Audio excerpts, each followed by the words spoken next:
Hi, Lee Sheps for Broadway Direct. Lynn, playing Jonathan in Tick Tick Boom is something you always dreamed about. I saw a tweet from you as earlier, it's 2012, stating that. And then you went on to direct a movie about Jonathan. Do you believe in the power of manifesting?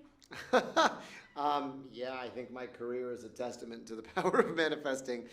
It starts even earlier than that. It starts with me seeing Rent on my 17th birthday with that original cast in the back row of the Niederlander Theater. And I'd never seen a show as diverse as Rent. I'd never heard a score as contemporary as Rent.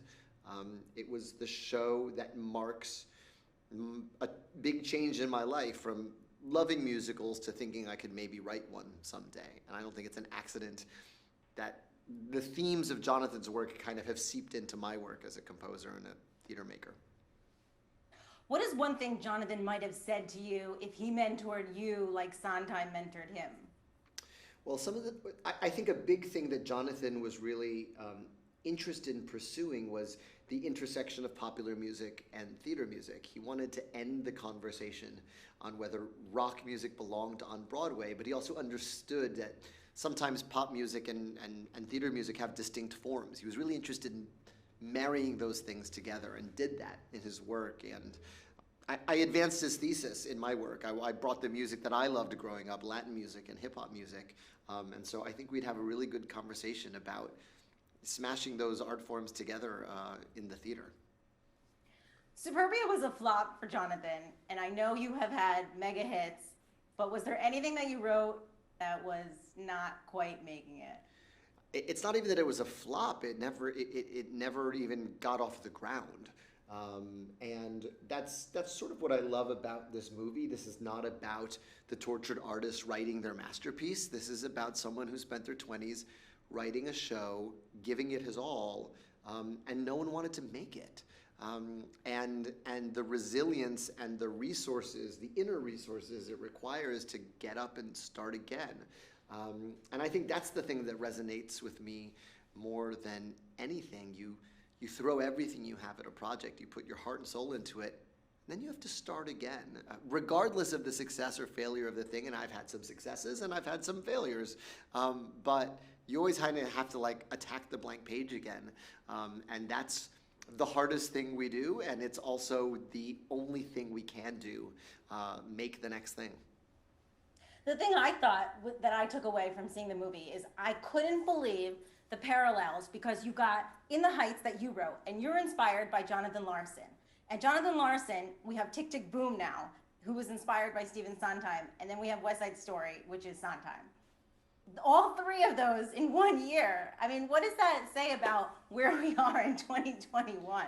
What it says is that we're in a renaissance of musical films, and that's really exciting. I don't know how old you are, but there were not movie musicals being made when I was a child. There were animated musicals towards the end of the 80s, but I can count the number of live action musicals we had growing up. We had, Fame, and we had Newsies, and like not much else. And so the fact that we are in a time when, my goodness, and what I'm really excited about is the diversity of musicals we have. Like Annette could not be more different than Tick Tick Boom, could not be more different than Dear Evan Hansen, could not be more different than everybody's talking about Jamie. And as long as we keep showing the world that musical theater can tell lots of different kinds of stories, I think it'll be a healthy genre for years to come. That's my hope. Theater fans, I know it's something you're not allowed to talk about. There is an embargo, and I certainly would adhere to it. But when the time comes, could you say what your internal monologue directing Sunday Diner Scene was like at that moment? Well, listen, I'll say this. I don't think it spoils anything. Jonathan wrote this love letter to a show that profoundly inspired him, Sunday, from Sunday in the Park with George. He wrote his own version of Sunday about his own life, but he only ever performed it as a one-man band in front of his rock band.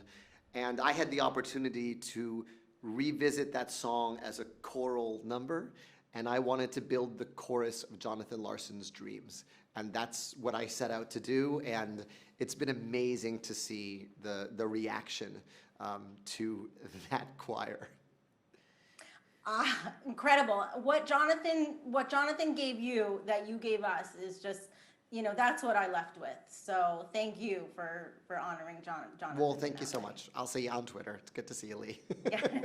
Good to see you. Thank you. Bye. Thank you. Congrats. Bye.